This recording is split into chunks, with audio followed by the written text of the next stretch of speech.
All right, today's prospect is, going back over to Elite Prospects. Vasili Ponomaryov. Didn't know I could sound like that, did you? Now you do.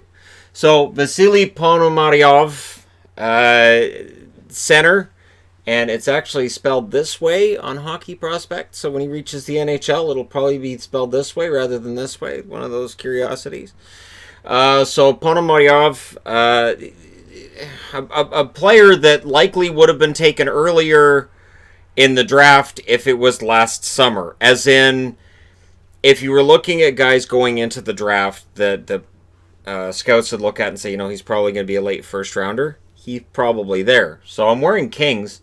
The Kings have the second round pick of the Vancouver Canucks, which is probably going to be around the middle of that second round. And, this could very well be a player they look at. 6 feet tall, 176 pounds. His strengths, teamwork, passing, and shooting accuracy. And his skating seems to be one of those things that, depending on who you ask, it's not bad, it's pretty good, or it needs a lot of work. Now, he had a good performance at the Hlinka Gretzky tournament, which is why I'm saying he would have been a higher draft pick a year ago than we'll see him end up probably getting taken now. Consistency has been an issue. So he has good games, bad games, and it's just a matter of getting that consistency every night. And while there are tools that are good, his shot is good, his passing is good, he sees the ice well, it's not that elite level. And there are a lot of things that need to be worked on, especially from a consistency point of view. He's strong on his skates, he can take the puck to the net, but he's not seen as an overly fast skater. It is that second gear, it is that top flight ability that he doesn't apparently have, and because he's already 6 feet tall, there's questions about whether or not his skating can get up to NHL level. So that's a question mark. He does have top six upside. This could be one of those players that, yes, we look back on and say, hey, the scouts had it wrong, but it's going to require some work to get there. So definitely not a player that you're going to see pushing for a roster spot when next season rolls around. And depending on who you ask, he could go anywhere in the second or third round or maybe late first. Hockey Prospect has him at number 81. ISS has him at 24. Central Scouting has him 48th on North American Skaters. Elite Prospects has him at 35th, and Bob McKenzie has him at 59th. So again, could be anywhere. So I thought, yeah, why not? Kings take a flyer on this kid. Maybe it works out. Now, last season, 2018-2019, playing in the MHL, which is the step below the KHL. 37 games, 9 goals, 20 assists, 29 points. This year he comes over to play in North America, plays for Shawinigan. 57 games, 18 goals, 31 assists, 49 points. Maybe I'm being easier on the kid than scouts. Hear me out. I think that while, yes, there are some issues with this, I think that when a kid comes over from Europe, plays on North American ice, and puts up nearly a point a game, I think that's noteworthy.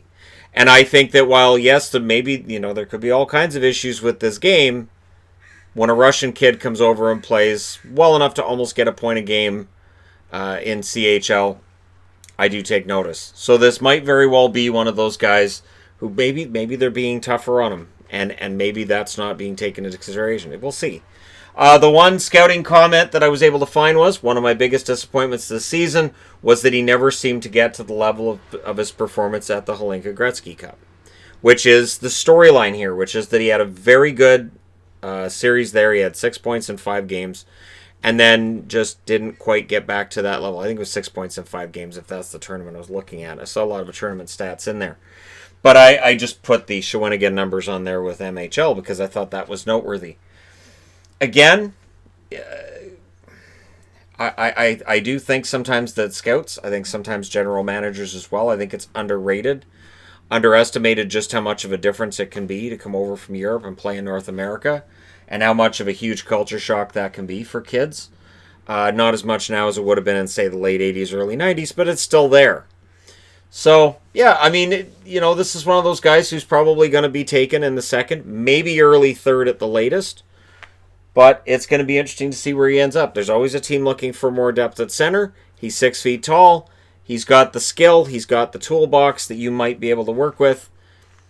And to me, I look at the Kings as a team that at the very least might look at him and say, he's strong in his skates. He takes the puck to the net. We can mold him into a bottom six forward.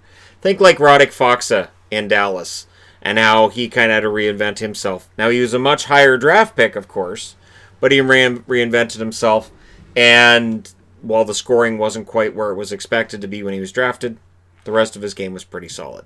So we'll see what happens. Let me know where you think he ends up in the draft. Don't forget to hit like and subscribe if you're browsing your way through. You just happened upon this video, and yeah, I'm going to keep doing these until we reach hockey being back, because I think it's fun to look at these guys before the draft, and then we can look back years later and say, Ponomaryov turned out to be a pretty solid steal.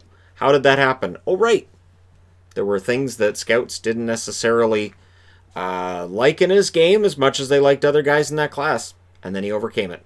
Let me know your thoughts. Hit like and subscribe if you're browsing your way through. You just happened upon this video. I will talk to you again soon.